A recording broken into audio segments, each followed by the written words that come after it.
한적한 주택가. 시간은 밤 11시 47분. 사람이 거의 다 빠진 골목 끝에서 희미한 불빛과 함께 낮게 울리는 피아노 소리가 들렸다. 처음에는 집안에서 누군가 연습하는 소리라 생각했지만 그 건물은 이미 10년째 아무도 살지 않는 폐가였다. 피아노 소리는 오래된 벽을 타고 밤 공기 속에 번져나갔다. 주민 한 명이 휴대폰으로 촬영하며 중얼거린다. 저 집 폐가 맞죠? 누가 들어간 건가? 손이 떨리는 영상 속에는 껍질이 벗겨진 샤시와 빛 바랜 간판이 보인다.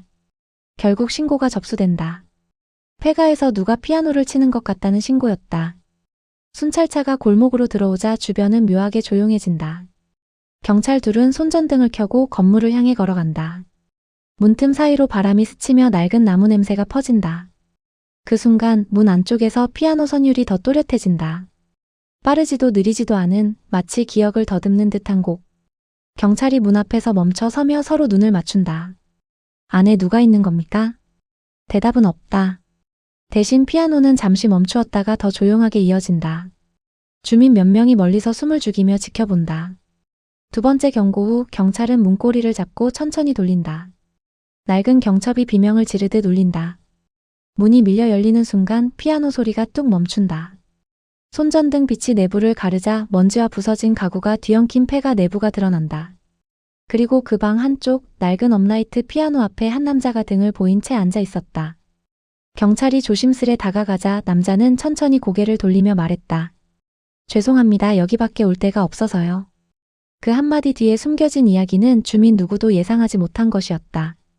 그리고 바로 그날 밤 이 작은 동네는 조용히 뒤집혔다. 영상을 시청하시기에 앞서 구독과 좋아요, 알림 설정 부탁드립니다. 영상 제작에 큰 힘이 됩니다. 감사합니다.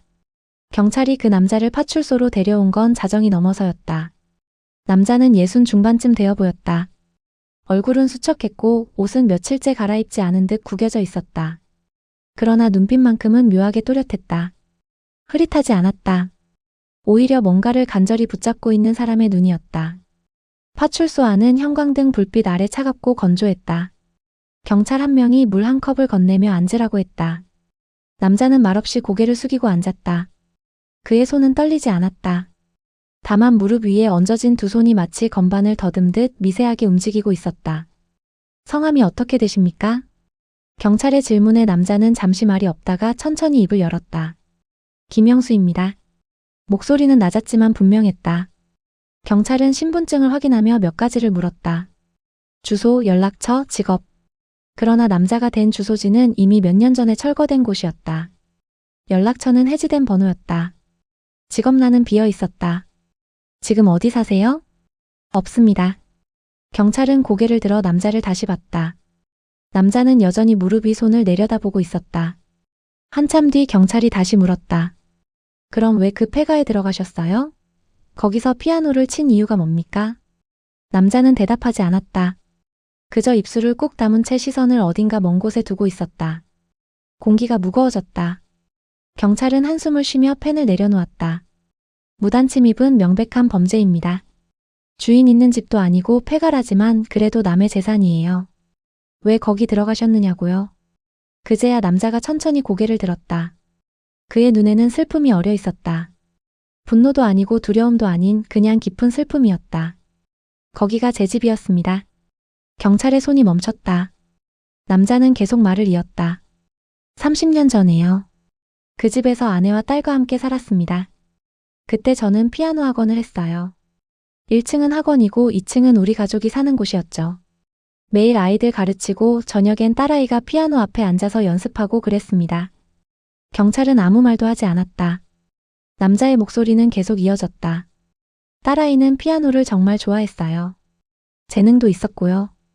콩쿠르에 나가면 상도 자주 받았습니다. 저는 딸이 언젠가 큰 무대에 서는 걸 꿈꿨어요. 그래서 더 열심히 가르쳤고 더 많은 걸 요구했죠. 남자의 목소리가 잠시 끊겼다. 그는 눈을 감았다. 숨을 한 번 깊게 들이마시고는 다시 말을 이었다. 그런데 어느 날부터 딸아이가 피아노를 싫어하기 시작했어요. 연습을 안 하려고 했고 학교 끝나고 집에 오기 싫어했습니다. 저는 그게 반항인 줄만 알았어요. 사춘기라고 생각했죠. 그래서 더 강하게 밀어붙였습니다. 매일 3시간씩 연습시키고 틀리면 다시 처음부터 하라고 했어요. 남자의 손이 떨리기 시작했다. 그는 주먹을 쥐었다 폈다를 반복했다. 그러던 어느 날 밤 딸아이가 피아노 앞에서 울고 있었어요. 저는 그때도 화를 냈습니다. 오는 시간에 연습이나 하라고. 그렇게 말했죠. 딸은 아무 말도 안 했어요. 그냥 눈물만 흘리며 건반을 두드렸습니다. 그날 밤이 마지막이었어요. 경찰이 눈살을 찌푸렸다. 무슨 뜻입니까? 남자는 눈을 뜨지 않았다. 그저 고개를 저었다. 다음 날 아침 딸은 집을 나갔습니다. 쪽지 하나 남기지 않고요. 아내는 미친 듯이 찾아다녔고 저는 학원 문을 닫고 경찰서를 드나들었습니다.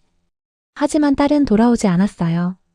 한 달이 지나고 석 달이 지나고 1년이 지나도 아무 소식이 없었습니다.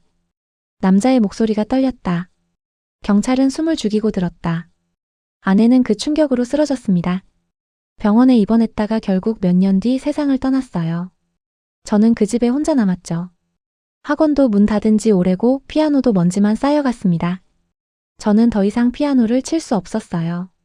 건반을 누르는 것조차 두려웠습니다. 딸의 마지막 얼굴이 자꾸 떠올랐거든요. 남자는 눈을 떴다. 그 눈에는 눈물이 고여 있었다. 그렇게 몇 년을 버티다가 결국 집을 잃었습니다.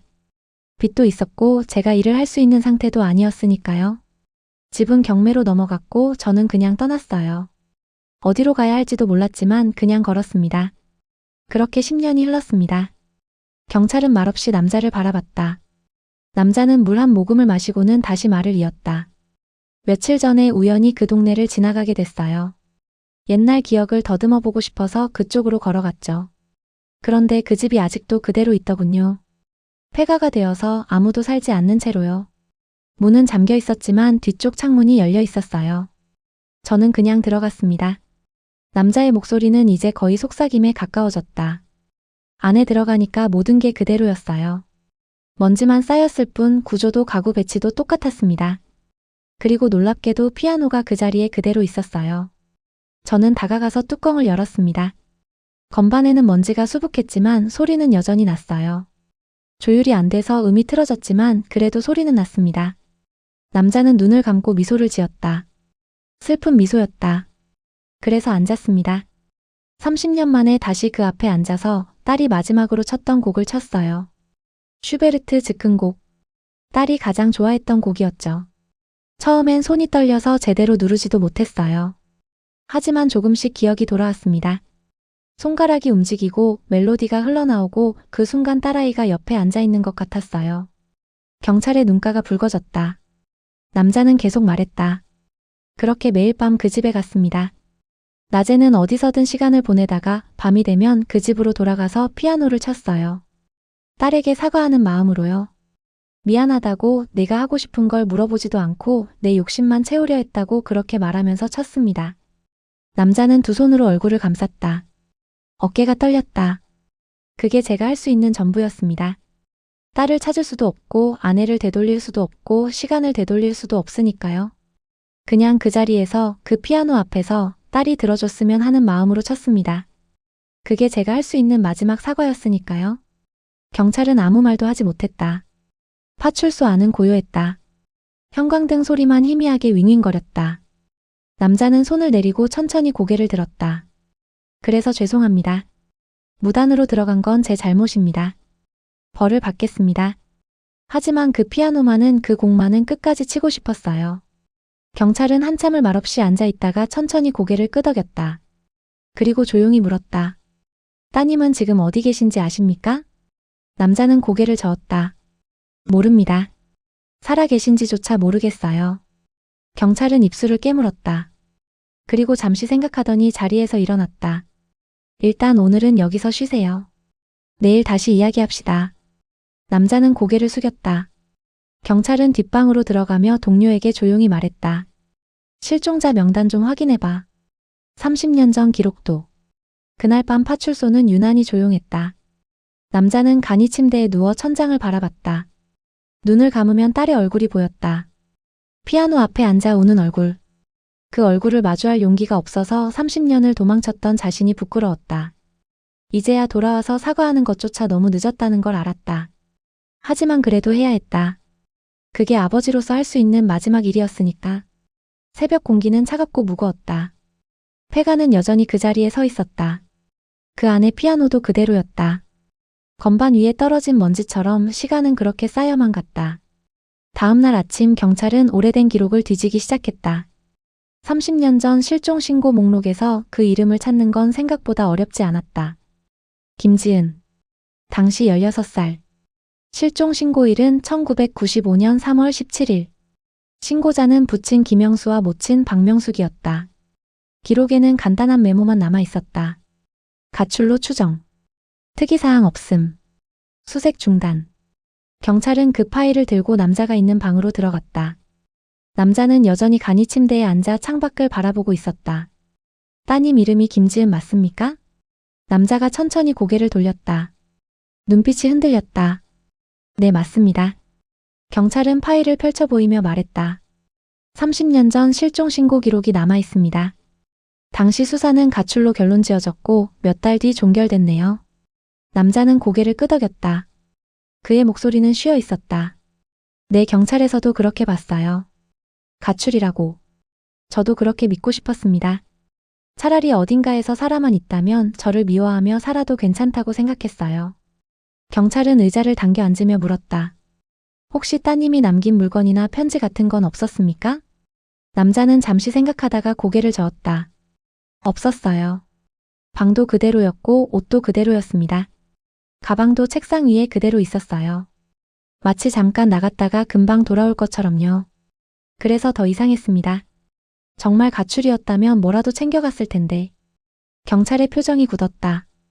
그럼 혹시 당시에 따님 주변에 이상한 사람이 있었다거나 스토킹을 당한다거나 그런 정황은 없었습니까? 남자는 눈을 감았다. 기억을 더듬는 표정이었다. 글쎄요, 저는 학원 일로 바빴고 딸아이 학교 생활에 대해선 잘 몰랐습니다. 아내한테 물어봤을 때도 특별한 얘기는 없었어요. 다만요? 남자는 눈을 떴다. 무언가 떠오른 듯한 표정이었다. 실종되기 며칠 전에 딸아이가 집 앞에서 누군가와 얘기하는 걸 본 적이 있습니다. 중년 남자였던 것 같은데 저는 학원 선생님이나 학부모인 줄 알았어요.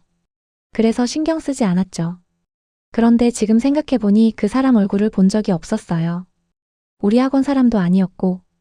경찰이 몸을 앞으로 기울였다. 그 사람 특징은 기억나십니까? 남자는 고개를 저었다.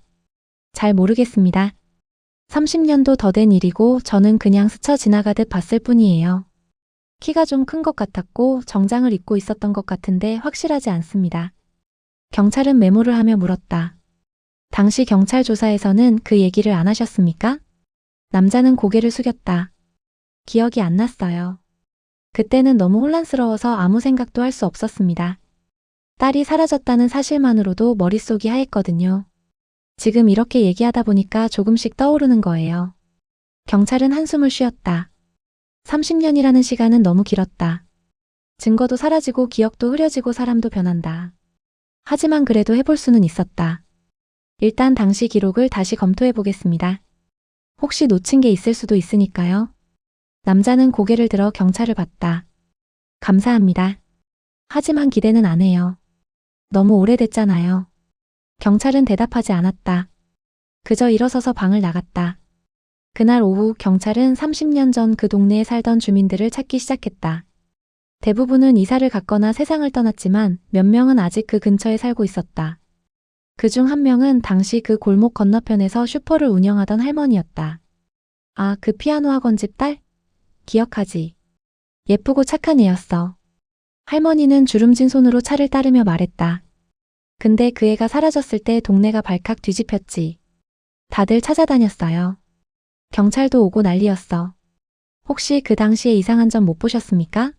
수상한 사람이나 차량 같은 거요? 할머니는 잠시 생각하다가 고개를 끄덕였다. 그러고 보니 그때 검은색 승용차가 자주 그 골목에 서 있었어요. 며칠 동안 계속. 처음엔 학부모 차인 줄 알았는데 학원 끝나는 시간도 아닌데 서 있더라고요. 경찰의 눈빛이 날카로워졌다. 차 번호나 차종은 기억나십니까? 할머니는 고개를 저었다. 그건 모르지. 하도 오래된 일이라. 근데 그 차가 사라진 게 딸애가 없어진 다음 날이었어요. 그것만 기억나. 경찰은 메모를 했다. 검은색 승용차. 며칠간 골목에 주차. 실종 다음 날 사라짐. 우연치고는 석연치 않았다. 혹시 그의 친구들 중에 아직 연락하고 지내는 사람 있으십니까? 할머니는 고개를 저었다. 다들 떠났지. 근데 옆집에 살던 애는 아직 이 동네 산다고 들었어요. 결혼해서 몇 블록 떨어진 데 산대. 경찰은 그 주소를 받아 적고 할머니에게 감사 인사를 했다. 할머니는 경찰이 나가려는 걸 붙잡으며 말했다. 그의 아버지 어떻게 됐어요? 파출소에 계십니다. 할머니는 한숨을 쉬었다. 불쌍한 사람 그때 얼마나 미쳐 있었는지 몰라요. 매일 밤 동네를 헤매고 다니고 전단지 붙이고 아내분도 그 충격으로 돌아가셨잖아요. 그 사람 인생이 그날로 끝난 거지. 경찰은 말없이 고개를 숙이고 나왔다. 저녁 무렵 경찰은 그 옆집에 살던 친구를 찾아갔다. 문을 연 건 40 중반쯤 되어 보이는 여자였다. 경찰이 신분을 밝히고 김지은에 대해 물었을 때 여자의 얼굴이 굳었다. 지은이요? 왜요? 혹시 지은 씨와 친하게 지내셨습니까? 여자는 잠시 망설이다가 고개를 끄덕이며 안으로 들어오라고 했다. 거실 소파에 앉은 여자는 오래된 기억을 꺼내듯 천천히 말하기 시작했다. 저랑 지은이는 초등학교 때부터 친구였어요. 같은 반이었고 집도 옆이었으니까 거의 매일 붙어 다녔죠. 근데 중학교 올라가면서 지은이가 조금씩 달라졌어요. 어떻게요? 여자는 눈을 감았다. 처음엔 그냥 피곤해 보이는 정도였어요. 학교 끝나고 바로 학원 가야 하니까 힘들다고 했죠. 근데 점점 말이 없어지더니 나중엔 아예 웃지도 않게 됐어요. 제가 물어봐도 괜찮다고만 하고. 여자의 목소리가 떨렸다. 그러다가 고등학교 1학년 때 지은이가 저한테 말했어요. 집을 나가고 싶다고. 아버지한테서 벗어나고 싶다고요. 경찰이 몸을 앞으로 기울였다. 그때 뭐라고 하셨습니까? 여자는 눈물을 닦았다. 저는 그냥 참으라고 했어요. 조금만 참으면 대학 가면 되잖냐고. 그때는 정말 몰랐어요. 지은이가 얼마나 힘들었는지. 저는 그냥 피아노 연습이 힘들어서 그러는 줄만 알았거든요. 그게 다였습니까? 여자는 고개를 저었다. 아니요. 지은이가 사라지기 일주일 전쯤 저한테 이상한 말을 했어요. 누군가 자기를 도와주겠다고 했대요. 집을 나갈 수 있게 해준다고. 경찰의 눈빛이 예리해졌다. 누구라고 했습니까? 여자는 고개를 저었다. 그건 말 안 해줬어요. 그냥 믿을 수 있는 어른이라고만 했어요. 저는 그때 혹시 선생님인가 했는데 지은이는 아니라고 했어요. 그리고 며칠 뒤에 사라졌죠. 경찰은 침묵했다. 여자는 계속 말했다. 저는 그때 경찰한테 이 얘기를 했어요. 근데 아무도 심각하게 안 받아들이더라고요. 그냥 가출한 거라고 곧 돌아올 거라고만 했어요. 근데 안 돌아왔어요. 지금까지도. 여자는 얼굴을 손으로 가렸다. 제가 말렸어야 했어요. 그 어른이 누군지 물어봤어야 했고 지은이를 붙잡았어야 했어요. 근데 저는 그냥 아무것도 안 했어요. 경찰은 조용히 물었다. 혹시 그 어른에 대해 다른 단서는 없습니까? 어떻게 만났다거나 어디서 봤다거나. 여자는 잠시 생각하다가 말했다. 지은이가 한 번 말한 적 있어요. 그 사람이 자기 피아노 연주를 듣고 감동했대요. 그래서 도와주고 싶다고 했다고. 근데 그게 어디서였는지는 몰라요. 경찰은 메모를 마치고 일어섰다. 여자는 불안한 눈빛으로 물었다. 지은이 찾을 수 있을까요? 30년이나 지났는데. 경찰은 대답하지 못했다. 그저 고개를 숙이고 나왔다. 밤이 되어 파출소로 돌아온 경찰은 남자에게 그날 알아낸 것들을 말해줬다. 검은 승용차, 알 수 없는 어른, 도와주겠다는 약속. 남자는 그 말을 듣는 내내 얼굴이 하얗게 질려갔다. 그러니까 가출이 아니었다는 말입니까? 경찰은 조심스럽게 말했다. 확실하진 않습니다.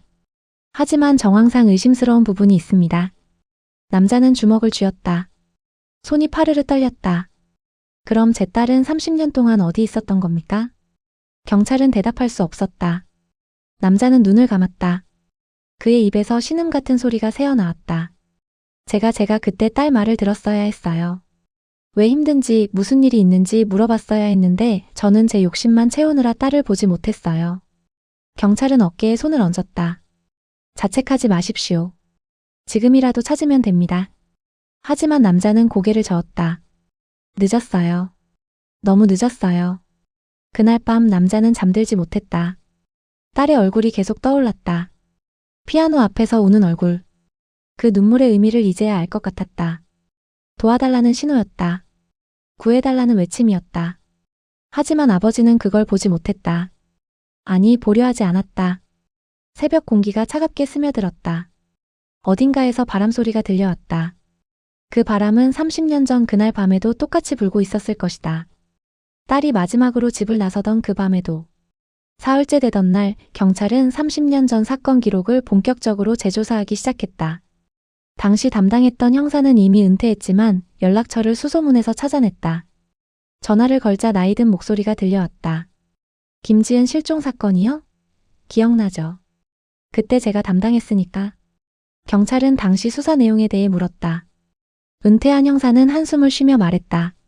솔직히 말하면 제대로 수사를 못했습니다. 당시에는 가출 청소년이 너무 많았어요. 경찰 인력도 부족했고 대부분 며칠 지나면 돌아왔으니까 심각하게 보지 않았죠. 그 애도 마찬가지였어요. 아버지가 엄하다는 얘기 듣고 가출이라고 판단했습니다. 혹시 검은색 승용차나 수상한 인물에 대한 제보는 없었습니까? 은퇴한 형사는 잠시 침묵했다. 있긴 했어요. 동네 슈퍼 주인이 검은 차 얘기했고 친구도 어떤 어른 얘기를 했죠. 근데 구체적인 정보가 없었어요. 차 번호도 모르고 그 어른이 누군지도 몰랐으니까. 추적할 방법이 없었습니다. 경찰은 답답함을 느끼며 물었다. 그럼 그냥 포기하신 겁니까? 형사의 목소리가 낮아졌다. 포기라기보다는 현실적으로 할 수 있는 게 없었어요. 실종자 전단지 돌리고 인근 지역 수색하고 버스터미널이랑 기차역 확인했지만 아무것도 안 나왔습니다. 몇 달 지나니까 다른 사건들이 밀려왔고 자연스럽게 종결됐죠. 지금 생각하면 미안한 일이에요. 경찰은 전화를 끊고 한참을 생각에 잠겼다. 30년 전에도 단서는 있었다. 하지만 아무도 심각하게 받아들이지 않았다. 그리고 그 사이 한 소녀는 사라졌다. 오후에 경찰은 다시 남자를 찾아갔다. 남자는 창가에 서서 밖을 바라보고 있었다. 경찰이 들어오자 천천히 돌아섰다. 제 딸 죽은 건가요? 직설적인 질문이었다. 경찰은 고개를 저었다. 아직 모릅니다. 확인된 게 없습니다. 남자는 쓴웃음을 지었다. 30년이에요. 30년 동안 소식이 없었어요. 살아있다면 연락이라도 했겠죠. 아무리 저를 미워해도. 경찰은 조심스럽게 물었다. 혹시 따님 물건 중에 남아있는 게 있습니까? 일기장이나 편지 같은 거요. 남자는 고개를 저었다. 다 버렸어요. 집을 잃을 때 짐을 정리하면서 전부 참아 볼 수가 없었거든요. 사진은요? 남자는 잠시 망설이다가 주머니에서 낡은 지갑을 꺼냈다. 지갑 안쪽에서 작은 사진 한 장을 꺼내 경찰에게 건넸다. 사진 속에는 피아노 앞에 앉은 소녀가 있었다. 15살쯤 되어 보였다. 웃고 있었지만 눈은 웃지 않았다. 경찰은 사진을 들여다봤다. 단정한 교복, 짧게 자른 머리, 가느다란 손가락. 평범한 소녀였다. 하지만 그 눈빛 속에는 뭔가 슬픔이 어려 있었다. 이게 마지막 사진입니까? 남자는 고개를 끄덕였다. 실종되기 2달 전에 찍은 거예요. 콩쿠르 나가기 전날이었죠. 저는 사진 찍자고 했고 딸은 싫다고 했어요. 근데 제가 억지로 그래서 이렇게 억지로 웃은 거예요. 남자의 목소리가 떨렸다. 지금 보니까 알겠어요. 이게 웃는 게 아니었어요. 그냥 포기한 표정이었어요. 경찰은 사진을 돌려주지 않고 물었다. 이 사진 스캔해도 되겠습니까? 혹시 모르니까. 남자는 말없이 고개를 끄덕였다. 그날 저녁 경찰은 사진을 들고 다시 그 친구를 찾아갔다. 여자는 사진을 보자마자 눈물을 터뜨렸다. 지은이 이때 정말 힘들어했어요. 콩쿠르 준비한다고 하루에 5시간씩 연습했거든요. 학교 끝나고 바로 학원 가서 밤 11시까지. 주말도 없었어요. 그래도 상을 받았다면서요? 여자는 고개를 저었다. 상은 받았죠. 근데 지은이는 기뻐하지 않았어요. 오히려 더 우울해졌어요. 상을 받으면 받을수록 아버지 기대가 커지니까. 그게 더 무서웠대요. 경찰은 메모를 하며 물었다. 그럼 그 어른이라는 사람을 만난 게 콩쿠르 때였을까요? 여자는 눈을 감고 기억을 더듬었다. 아마도요. 지은이가 한 번 말했어요. 콩쿠르 끝나고 누가 명함을 줬대요. 음악 관련 일을 하는 사람이라고. 지은이한테 재능이 있다면서 도와주고 싶다고 했대요. 경찰의 눈빛이 날카로워졌다. 명함을 받았다고요? 그럼 이름을 알았겠네요? 여자는 고개를 저었다. 지은이가 말 안 해줬어요. 그냥 비밀이라고만 했어요. 지금 생각해보면 왜 비밀이어야 했을까요? 정말 도와주려던 사람이었다면 당당하게 밝혔을 텐데. 경찰은 침묵했다. 여자는 계속 말했다. 그리고 그 뒤로 지은이가 자주 전화를 받았어요. 공중전화 부스에서요. 저한테 잠깐만 기다리라고 하고는 부스 안으로 들어가서 통화하곤 했어요. 누구냐고 물으면 그냥 아는 언니라고만 했는데 이제 생각해보니 그게 그 사람이었을 수도 있겠네요. 경찰은 고개를 끄덕이며 물었다. 마지막으로 본 게 언제였습니까?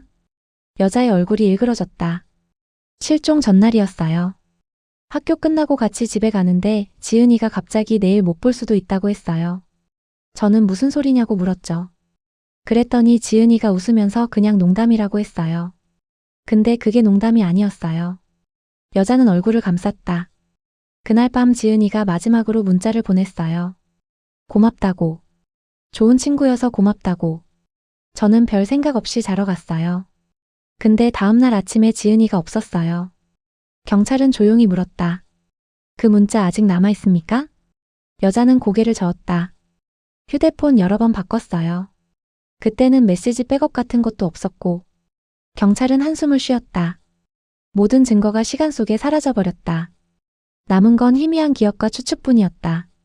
밤이 되어 경찰은 파출소로 돌아왔다. 남자는 여전히 그 자리에 앉아 있었다. 경찰이 알아낸 내용을 말해주자 남자는 주먹으로 벽을 쳤다. 명함이요? 콩쿠르에서 명함을 받았다고요? 네. 음악 관련 일을 한다는 사람이었다고 합니다. 남자는 머리를 감싸주었다. 그 콩쿠르 저도 갔어요. 딸 연주 보러 갔었죠. 끝나고 여러 사람들이 축하한다고 다가왔어요. 저는 자랑스러워서 사진 찍느라 정신없었고 그 사이 누가 딸한테 접근했는지 전혀 몰랐어요. 경찰은 조용히 물었다. 그때 참가자 명단이나 관계자 명단 같은 거 남아 있을까요? 남자는 고개를 저었다. 모르겠어요. 아마 주최 측에 있을 수도 있는데 30년 전 기록을 보관하고 있을지 모르겠네요. 경찰은 메모를 했다. 내일 알아봐야 할 일이었다.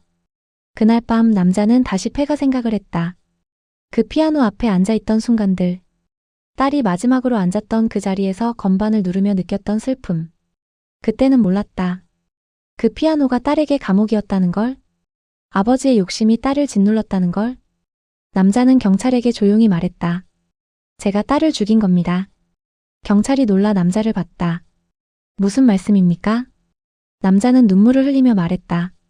제가 딸을 그렇게 몰아붙이지 않았다면 딸은 도망갈 필요가 없었어요. 그 이상한 어른한테 기댈 필요도 없었을 거예요. 다 제 잘못입니다. 경찰은 어깨에 손을 얹었다. 아직 끝난 게 아닙니다. 따님이 살아계실 수도 있어요. 하지만 남자는 고개를 저었다. 30년이에요. 30년 동안 연락 한 번 없었어요. 살아있다면 불가능한 일이죠. 경찰은 대답하지 못했다. 남자의 말이 맞을 수도 있었다. 하지만 포기할 수는 없었다. 새벽이 되자 남자는 창밖을 바라보며 중얼거렸다. 딸아 미안하다. 아빠가 정말 미안하다. 그 목소리는 바람에 실려 어둠 속으로 사라졌다. 폐가는 여전히 그 자리에 서 있었다. 피아노도 그대로였다. 하지만 그 앞에 앉아야 할 사람은 30년째 돌아오지 않았다. 그날 밤 파출소는 유난히 조용했다. 경찰은 책상에 앉아 수첩을 펼쳤다. 지금까지 알아낸 것들을 정리했다. 검은 승용차, 콩쿠르에서 만난 어른, 명함, 전화통화, 마지막 문자, 그리고 실종. 모든 퍼즐 조각이 있었다. 하지만 그걸 맞출 방법을 몰랐다. 30년이라는 시간이 너무 많은 것을 지워버렸다. 경찰은 한숨을 쉬며 수첩을 덮었다. 창밖으로 새벽 공기가 스며들었다. 어딘가에서 개 짖는 소리가 들려왔다. 그 소리는 금방 잦아들었고 다시 고요만 남았다. 남자는 간이 침대에 누워 천장을 바라봤다. 눈을 감아도 잠이 오지 않았다. 딸의 얼굴이 계속 떠올랐다. 피아노 앞에서 우는 얼굴, 억지로 웃는 얼굴, 그리고 마지막으로 봤던 아무 표정도 없던 얼굴. 남자는 이불을 끌어당겼다. 추웠다. 겨울도 아닌데 온몸이 떨렸다. 30년 동안 느껴온 죄책감이 뼈속까지 스며들어 있었다. 이제는 그게 추위인지 떨림인지조차 구분이 안 됐다. 밖에서 바람이 불었다. 나뭇가지가 창문을 긁는 소리가 났다. 마치 누군가 문을 두드리는 것 같았다. 남자는 눈을 떴다. 혹시 딸이 돌아온 건 아닐까? 그런 생각이 스쳤다. 하지만 그건 바람일 뿐이었다. 딸은 오지 않았다. 30년 전에도 지금도. 남자는 다시 눈을 감았다. 어둠 속에서 피아노 소리가 들려왔다. 슈베르트 즉흥곡. 딸이 가장 좋아하던 곡. 하지만 그건 기억 속 환청일 뿐이었다. 실제로 들리는 건 아무것도 없었다. 그저 고요만이 파출소를 채우고 있었다. 다음 날 아침 경찰은 30년 전 그 콩쿠르를 주최했던 음악협회를 찾아냈다. 다행히 협회는 아직 운영 중이었다. 전화를 걸자 사무실 직원이 받았다. 경찰이 사정을 설명하자 직원은 잠시 망설이다가 대답했다. 1995년 기록이요? 글쎄요, 창고에 오래된 서류들이 있긴 한데 정리가 안 돼 있어서 찾기 어려울 겁니다. 그래도 한번 찾아봐 주실 수 있습니까? 실종 사건과 연관이 있을 수도 있어서요. 직원은 한숨을 쉬며 답했다. 알겠습니다. 시간 좀 주세요. 경찰은 전화를 끊고 기다렸다. 오전 내내 다른 업무를 보다가 오후 2시쯤 협회에서 전화가 왔다. 찾았습니다. 1995년 3월 청소년 피아노 콩쿠르 자료요. 참가자 명단이랑 심사위원 명단, 후원사 목록도 있네요. 경찰은 즉시 협회로 달려갔다. 직원이 건넨 낡은 파일을 받아들고 펼쳐보니 손글씨로 적힌 명단들이 나왔다. 참가자 명단에서 김지은이라는 이름을 찾는 건 어렵지 않았다. 2등 수상자 명단에 적혀 있었다. 경찰은 심사위원 명단을 살펴봤다. 5명의 이름이 적혀 있었다. 대학 교수 셋, 음악평론가 1명, 그리고 1명은 레코드사 대표였다. 경찰은 그 이름들을 메모했다. 이분들 연락처 아십니까? 직원은 고개를 저었다. 30년 전 분들이라 잘 모르겠어요. 돌아가신 분도 계실 거고. 경찰은 명단을 들고 파출소로 돌아왔다. 인터넷으로 그 이름들을 하나씩 검색하기 시작했다. 교수 2명은 이미 세상을 떠났고 1명은 해외로 이민을 갔다. 음악평론가는 지금도 활동 중이었지만 연락이 닿지 않았다. 마지막으로 남은 건 레코드사 대표였다. 검색 결과 그 사람의 이름은 박성민이었다. 당시 30대 후반이었다면 지금은 60대 후반이었다. 경찰은 더 찾아봤다. 그의 레코드사는 90년대 말 부도가 났고 이후 행적이 묘연했다. 하지만 몇 년 전 한 음악 잡지 인터뷰 기사가 눈에 띄었다. 기사를 읽어보니 박성민은 지금 서울 외곽의 작은 음악학원을 운영하고 있었다. 경찰은 즉시 그 학원 주소를 메모하고 남자에게 물었다. 박성민이라는 이름 아십니까? 남자는 고개를 갸웃거렸다. 글쎄요, 들어본 것 같기도 하고. 콩쿠르 심사위원이었습니다. 레코드사 대표였고요. 남자의 눈빛이 흔들렸다. 아, 맞아요. 그 사람 기억나요?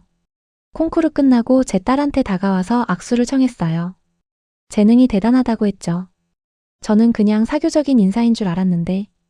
경찰은 고개를 끄덕이며 말했다. 내일 그 사람을 만나러 가보겠습니다. 같이 가시겠습니까? 남자는 잠시 망설이다가 고개를 끄덕였다. 다음 날 아침 둘은 서울 외곽으로 향했다. 1시간 넘게 차를 타고 가니 주택가 골목 안쪽에 작은 학원 간판이 보였다. 성민음악학원. 낡고 오래된 건물이었다. 경찰과 남자는 계단을 올라가 문을 열었다. 안에서 피아노 소리가 들려왔다. 누군가 바울을 치고 있었다. 경찰이 조심스럽게 안으로 들어가자 피아노 소리가 멈췄다. 한 남자가 의자에서 일어났다. 60대 후반쯤 되어 보였다. 머리는 반백이었고 얼굴은 수척했다. 누구십니까? 경찰이 신분을 밝히자 남자의 표정이 굳었다. 경찰요? 무슨 일로?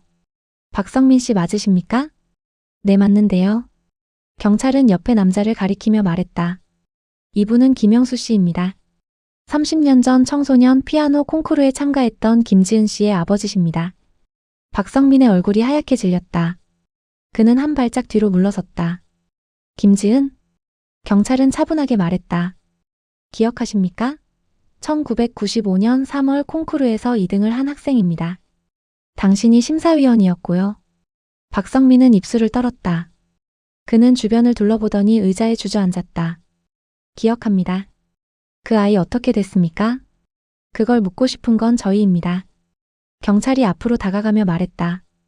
김지은 씨는 그 콩쿠르 직후 실종됐습니다. 30년 동안 소식이 없어요. 그런데 친구 증언에 따르면 콩쿠르에서 어떤 어른에게 명함을 받았다고 합니다. 음악 관련 일을 하는 사람이라고요. 박성민은 고개를 저었다. 저는 명함을 준 적 없습니다. 정말입니까? 남자가 앞으로 나섰다. 목소리가 떨렸다. 제 딸을 어떻게 하신 겁니까? 박성민은 두 손으로 얼굴을 가렸다. 아무것도 안 했어요. 진짜 아무것도. 경찰이 날카롭게 물었다. 그럼 왜 그렇게 놀라십니까? 30년 전 일인데 이렇게 당황하실 이유가 뭡니까? 박성민은 한참을 침묵했다. 그리고 천천히 손을 내리며 말했다. 제가 명함을 줬습니다. 콩쿠르 끝나고 그 아이한테 다가가서 제 명함을 줬어요. 재능이 있으니 저희 레코드사에서 육성하고 싶다고 했죠. 남자의 주먹이 떨렸다. 그래서요? 그 다음엔 뭘 했습니까? 박성민은 눈을 감았다. 그 아이가 며칠 뒤 제게 전화를 했어요. 집을 나가고 싶다고, 아버지한테서 벗어나고 싶다고 했습니다. 저는 놀라서 직접 만나자고 했어요. 경찰이 물었다. 만났습니까? 박성민은 고개를 끄덕였다. 만났습니다. 학교 근처 카페에서요. 그 아이는 울면서 말했어요. 더 이상 피아노를 치고 싶지 않다고, 아버지가 무섭다고, 도망가고 싶다고. 남자가 비틀거렸다. 경찰이 부축했다. 박성민은 계속 말했다. 저는 그때 잘못 생각했습니다. 그 아이를 도와주고 싶었어요. 진짜로요. 재능을 버리긴 아깝고 그렇다고 집에 있으면 망가질 것 같았으니까. 그래서 제안을 했습니다. 무슨 제안입니까? 박성민의 목소리가 떨렸다. 서울로 오라고 했어요. 저희 회사에서 숙소도 제공하고 학교도 다닐 수 있게 해주겠다고. 피아노도 하고 싶은 만큼만 하면 된다고 했죠. 그 아이는 그 말을 믿었습니다. 경찰의 눈빛이 차갑게 식었다. 그래서 그 아이를 데려간 겁니까? 박성민은 고개를 저었다. 아니요. 저는 안 데려갔어요. 그 아이가 혼자 서울로 왔어요. 약속한 날짜에 저희 회사로 찾아왔죠. 가방 하나 들고. 남자가 주저앉았다. 경찰이 다그쳤다. 그래서요? 그 다음은요? 박성민은 눈물을 흘리며 말했다. 저는 그 아이를 회사 기숙사에 재웠습니다. 며칠 동안은 괜찮았어요. 학교 알아보고 피아노도 가르치고 근데 일주일쯤 지나니까 회사 사정이 안 좋아지기 시작했어요. 자금이 막혔고 투자자들이 발을 뺐습니다. 그래서요? 박성민은 얼굴을 감쌌다. 저는 그 아이한테 미안하다고 했어요. 약속을 지킬 수 없을 것 같다고. 집으로 돌아가는 게 낫겠다고 했죠. 근데 그 아이가 울면서 싫다고 했어요. 차라리 죽겠다고, 절대 집에 안 돌아가겠다고. 경찰이 물었다. 그래서 어떻게 했습니까? 박성민은 한참을 침묵했다. 그리고 떨리는 목소리로 말했다. 저는 그 아이를 다른 곳으로 보냈습니다. 남자가 고개를 번쩍 들었다. 어디로요? 어디로 보냈습니까? 박성민은 눈을 감았다. 지방의 한 음악학원이었어요. 제 선배가 운영하는 곳이었는데 그쪽에서 아이들을 가르치면서 지낼 수 있다고 했거든요. 그래서 그 아이를 거기로 보냈습니다. 버스표를 끊어주고 선배한테 연락해서. 경찰이 다그쳤다.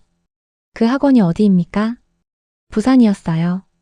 부산 해운대 쪽에 있던 작은 학원이었습니다. 선배 이름은요? 최동욱이었습니다.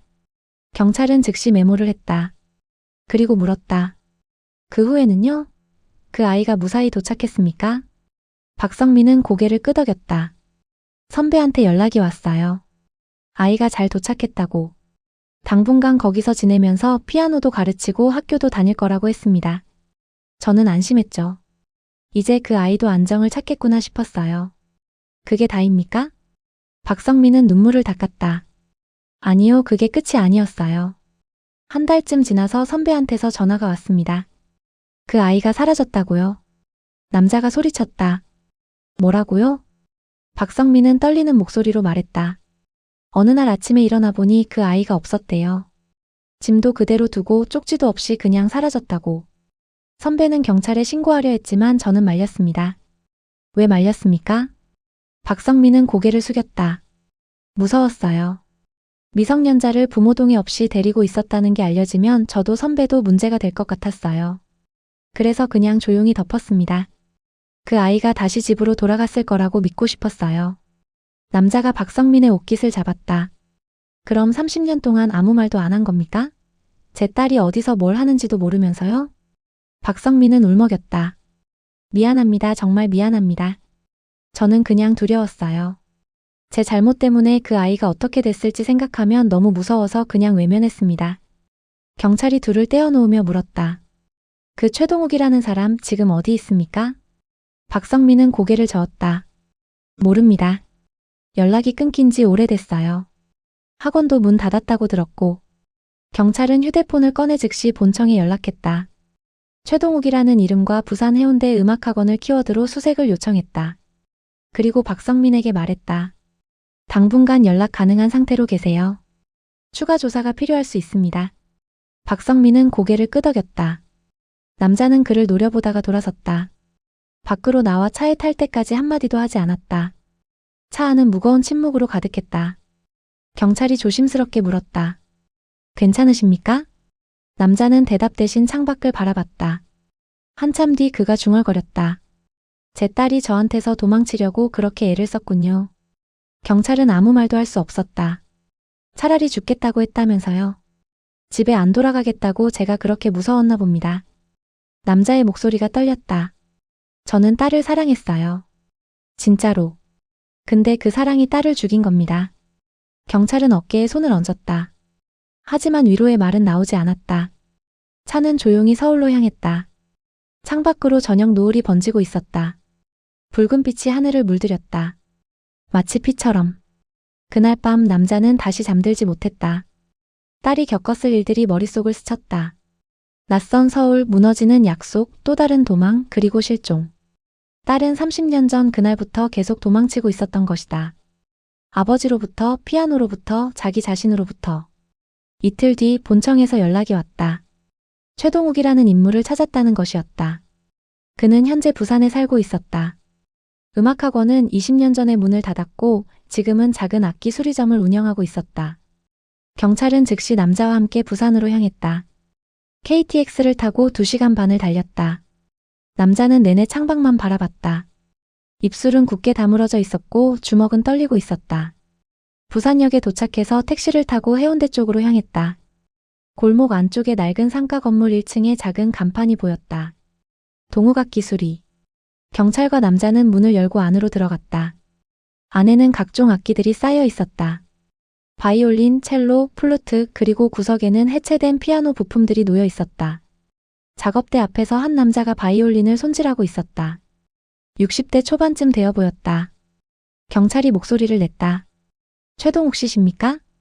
남자가 고개를 들었다. 안경 너머로 날카로운 눈빛이 보였다. 네, 누구십니까? 경찰이 신분을 밝히자 최동욱의 손이 멈췄다. 그는 바이올린을 내려놓고 천천히 일어섰다.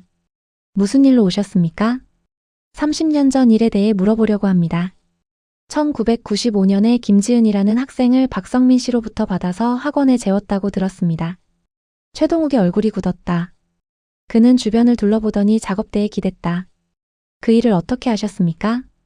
박성민 씨가 말했습니다. 김지은 씨가 당신 학원에서 지내다가 어느 날 갑자기 사라졌다고요. 최동욱은 한숨을 쉬었다. 그리고 옆에 남자를 봤다. 이분은? 남자가 떨리는 목소리로 말했다. 저는 김지은의 아버지입니다. 최동욱은 눈을 감았다. 오랜 침묵이 흘렀다. 그리고 그가 천천히 입을 열었다. 앉으시죠. 이야기가 길 겁니다. 세 사람은 가게 안쪽 작은 테이블에 둘러앉았다. 최동욱은 물을 따르며 말하기 시작했다. 그 아이가 제 학원에 온 건 1995년 3월 말이었습니다. 박성민 선배한테서 연락을 받았죠. 사정이 있는 아이인데 당분간 재워줄 수 있겠냐고. 저는 당시 학원 2층에 기숙사를 운영하고 있었으니까 괜찮다고 했어요.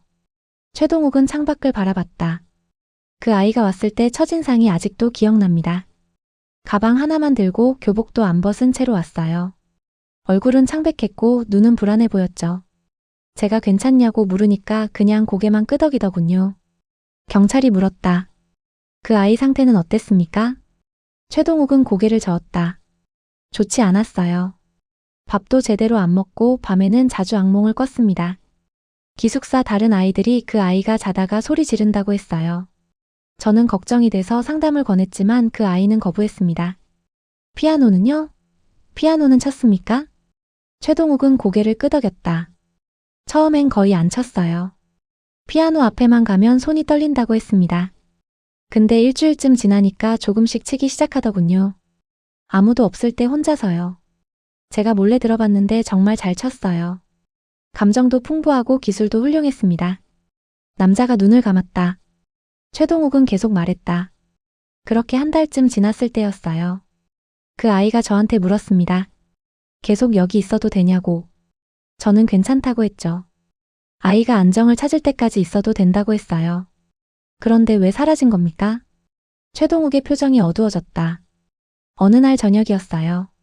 낯선 남자가 학원을 찾아왔습니다. 정장을 입고 서류 가방을 든 사람이었죠. 제게 김지은이라는 학생이 여기 있냐고 물었어요. 경찰이 몸을 앞으로 기울였다.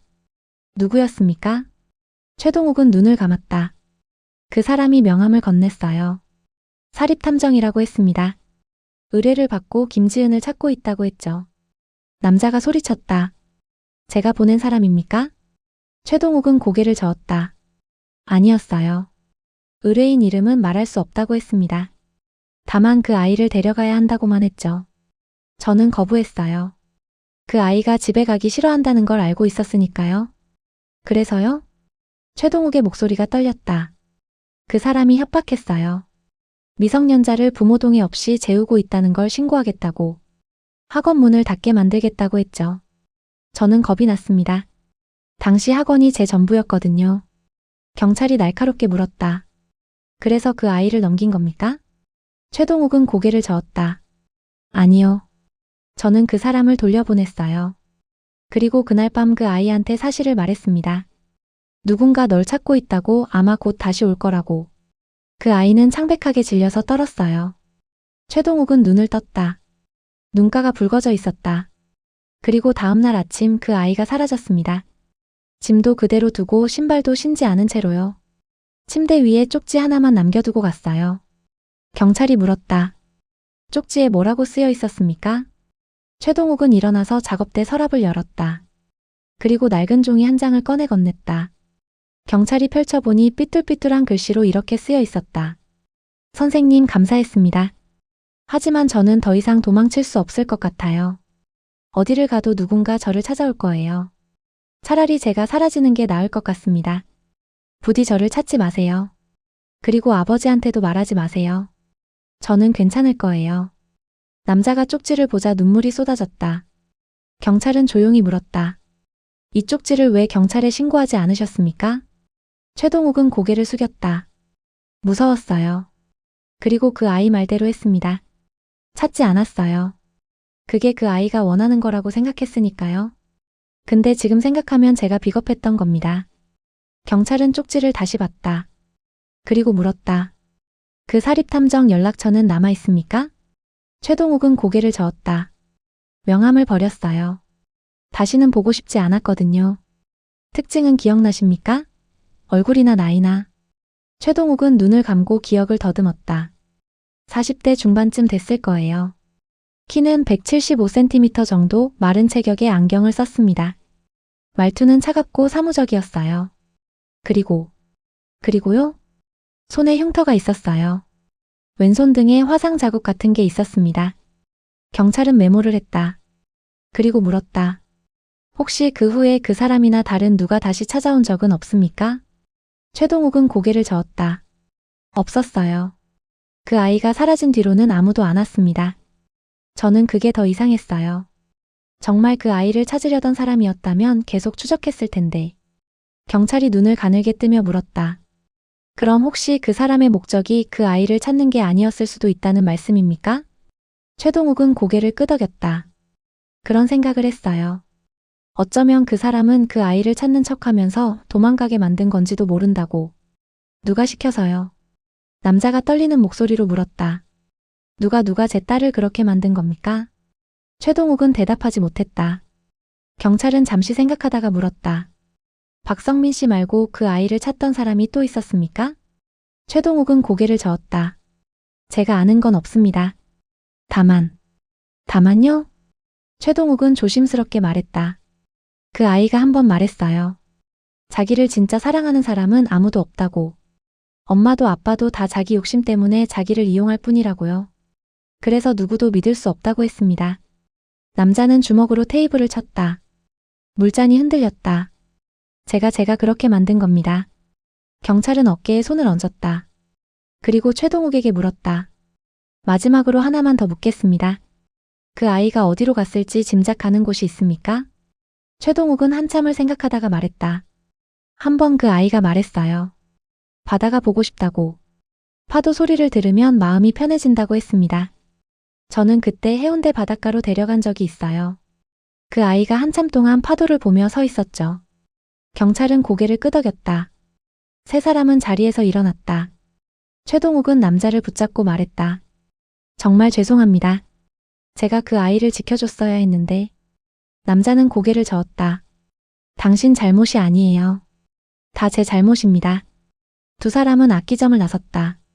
밖은 이미 어두워지고 있었다. 경찰이 물었다. 해운대로 가보시겠습니까? 남자는 고개를 끄덕였다. 택시를 타고 해운대 해변으로 향했다. 도착했을 때는 이미 밤이었다. 파도 소리가 어둠 속에서 들려왔다. 두 사람은 모래사장을 걸었다. 바람이 차갑게 불어왔다. 남자는 파도를 바라보며 중얼거렸다. 딸아 여기 있니? 아빠가 왔다. 하지만 대답은 없었다. 파도 소리만 계속 들려올 뿐이었다. 경찰은 옆에 서서 바다를 바라봤다. 30년이라는 시간 동안 이 파도는 계속 밀려왔다 밀려갔다. 아무것도 바뀌지 않은 것처럼. 하지만 한 소녀의 인생은 그 사이 어딘가로 사라져버렸다. 남자는 무릎을 꿇고 앉았다. 모래가 바지에 묻었지만 신경 쓰지 않았다. 그는 두 손으로 얼굴을 감쌌다. 미안하다 정말 미안하다. 그 목소리는 파도 소리에 묻혔다. 경찰은 뒤에 서서 하늘을 올려다봤다. 별들이 총총히 빛나고 있었다. 30년 전 그날 밤에도 이 별들은 떠 있었을 것이다. 한 소녀가 마지막으로 바라본 하늘에도. 한참 뒤 남자가 일어났다.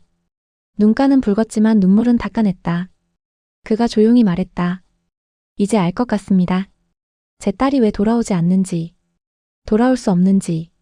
경찰은 대답하지 않았다. 남자는 계속 말했다. 딸은 저를 용서하지 않을 겁니다. 30년이 지나도 100년이 지나도. 그리고 그게 맞습니다. 저는 용서받을 자격이 없으니까요. 바람이 세게 불었다. 파도가 더 높이 일었다. 두 사람은 말없이 바다를 바라봤다. 그리고 천천히 돌아섰다. 서울로 돌아온 건 다음 날 오후였다.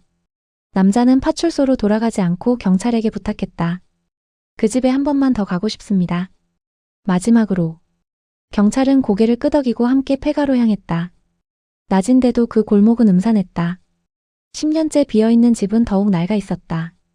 경찰이 문을 열자 먼지 냄새가 확 밀려왔다. 남자는 천천히 안으로 들어갔다. 계단을 올라 2층으로 갔다. 그곳엔 여전히 피아노가 있었다. 먼지가 두껍게 쌓인 채로.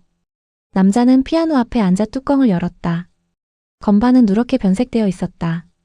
남자는 떨리는 손으로 건반을 눌렀다. 조율이 맞지 않는 음이 울렸다. 그는 눈을 감고 천천히 연주하기 시작했다. 슈베르트 즉흥곡. 딸이 마지막으로 쳤던 곡. 음은 어긋나 있었다. 리듬도 흔들렸다. 하지만 남자는 멈추지 않았다.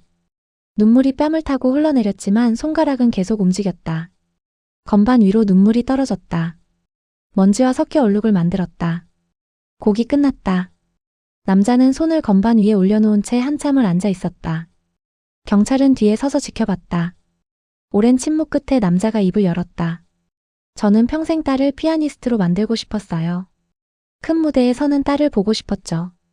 근데 그게 제 꿈이었지 딸의 꿈은 아니었어요. 딸이 뭘 원하는지 한 번도 물어본 적이 없었습니다. 남자는 피아노를 쓰다듬었다. 이 피아노가 딸한텐 감옥이었어요. 매일 여기 앉아서 제 욕심을 채워야 했으니까. 웃고 싶어도 웃을 수 없었고 쉬고 싶어도 쉴 수 없었죠. 그러니까 도망칠 수밖에 없었겠죠. 경찰이 조용히 물었다. 지금이라도 찾으면 됩니다. 아직 늦지 않았어요. 남자는 고개를 저었다. 늦었어요. 30년이나 늦었습니다. 딸이 설령 살아있다 해도 저를 만나고 싶지 않을 겁니다. 아니, 만나면 안 됩니다. 제가 딸 인생을 망쳤는데 또다시 나타나서 괴롭힐 수는 없죠. 남자는 일어섰다. 피아노를 마지막으로 한번 바라보고는 돌아섰다. 계단을 내려가며 말했다. 이제 그만 찾겠습니다. 딸이 어디 있든 뭘 하든 그냥 평안하게 살았으면 좋겠어요. 저 같은 아버지 기억하지 않고서요. 두 사람이 폐가를 나서려는 순간 경찰의 휴대폰이 울렸다. 본청에서 온 전화였다. 경찰은 잠시 통화를 하더니 표정이 굳었다. 잠깐만요. 지금 뭐라고 하셨습니까? 경찰의 목소리가 떨렸다. 남자가 돌아봤다. 경찰은 전화를 끊고 남자를 바라봤다. 김지은 씨 관련해서 제보가 들어왔답니다. 남자의 심장이 빨리 뛰기 시작했다. 누가요? 무슨 제보입니까? 한 여성이 경찰서에 왔다고 합니다. 자기가 김지은이라고. 남자는 그 자리에 멈춰섰다. 세상이 멈춘 것 같았다. 경찰이 말을 이었다. 지금 서대문경찰서에 계신답니다. 같이 가보시겠습니까? 남자는 대답할 수 없었다. 그저 고개를 끄덕였다. 두 사람은 급히 차에 올라탔다. 서대문경찰서까지 가는 30분이 30년처럼 느껴졌다. 경찰서에 도착했다. 안내를 받아 상담실로 들어갔다. 문을 열자 한 여자가 창가에 서 있었다. 40대 중반쯤 되어 보였다. 짧은 머리에 수수한 옷차림이었다. 여자가 천천히 돌아섰다. 남자는 그 얼굴을 보는 순간 알았다. 30년이 지났어도 알 수 있었다. 눈매, 코, 입술. 모두 어릴 적 딸의 모습이 남아 있었다. 지은이? 남자의 목소리가 떨렸다. 여자는 말없이 남자를 바라봤다. 표정은 평온했다. 분노도 없었고 기쁨도 없었다. 그저 조용했다. 아버지. 그 한마디에 남자는 무릎이 꺾였다. 바닥에 주저앉으며 울음을 터뜨렸다. 미안하다, 정말 미안하다. 여자는 움직이지 않았다. 그저 서서 아버지를 내려다봤다. 한참 뒤 조용히 말했다. 일어나세요. 남자는 눈물을 닦으며 일어났다. 여자는 의자를 가리키며 앉으라고 했다. 둘은 마주 앉았다. 경찰은 문 밖으로 나가 둘만의 시간을 주었다. 오랜 침묵이 흘렀다. 여자가 먼저 입을 열었다. 30년 만이네요. 남자는 고개를 숙였다. 그래, 30년이구나. 너를 많이 찾았다. 여자는 쓴웃음을 지었다. 알아요. 처음 몇 년은 제가 숨어 다녔거든요. 혹시 찾아낼까봐. 근데 시간이 지나니까 안심이 되더라고요. 아무도 날 찾지 못했으니까. 지은아. 여자는 손을 들어 말을 막았다. 제 이름은 이제 지은이가 아니에요. 바꿨어요. 새로 태어난 거죠. 김지은은 30년 전에 죽었어요. 남자의 가슴이 찢어지는 것 같았다. 여자는 계속 말했다. 부산에서 도망친 뒤 전국을 떠돌았어요. 찜질방에서 자고 편의점에서 알바하고 17살짜리가 혼자 살아남기 위해서요. 몇 년 뒤엔 검정고시 받고 대학도 갔어요. 장학금 받아가면서요. 무슨 공부를? 사회복지학이요. 저 같은 아이들을 돕고 싶었거든요. 집에서 도망친 아이들, 갈 곳 없는 아이들. 남자는 눈물을 흘렸다. 여자는 담담하게 말을 이었다. 지금은 청소년 쉼터에서 일해요. 가출 청소년들 상담하고 재활 돕고. 그 일이 제 삶의 의미가 됐어요. 피아노는? 여자는 고개를 저었다. 안 쳐요. 30년 동안 단 한 번도 안 쳤어요. 건반 보는 것조차 싫었거든요. 근데 며칠 전에 뉴스를 봤어요. 폐가에서 피아노 치는 남자가 있다고. 여자는 아버지를 봤다. 그게 아버지인 줄 알았어요. 그 집에서 그 피아노로. 그래서 확인하러 온 거예요. 남자는 고개를 끄덕였다. 맞다. 내가 쳤어. 너한테 사과하고 싶어서. 여자는 한숨을 쉬었다. 사과요. 30년 만이에요. 늦었다는 거 알아. 하지만 그래도 해야 할 것 같았어. 내가 너한테 한 짓들을 용서받을 생각은 없어. 다만 내가 잘못했다는 걸 너한테 말하고 싶었어. 여자는 창밖을 바라봤다.